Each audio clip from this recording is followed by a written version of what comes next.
ఈరోజు నేను మీకు ముఖ్యమైన ప్రయాణ మంత్రాలు చెప్తాను.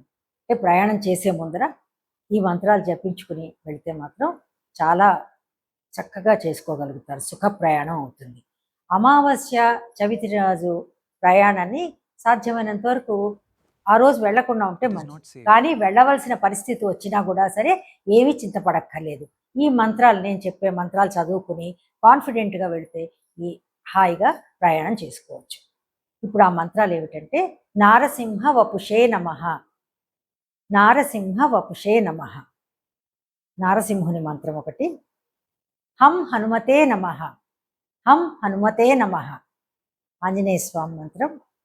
ఇంకొకటి యః శివో నామరూపాభ్యాం యాదేవి సర్వమంగళ తయో సంస్మరణాదేవ సర్వతో జయమంగళం. యః శివో నామరూపాభ్యాం యాదేవి సర్వమంగళ తయో సంస్మరణాదేవ సర్వతో జయమంగళం. నమస్కారం.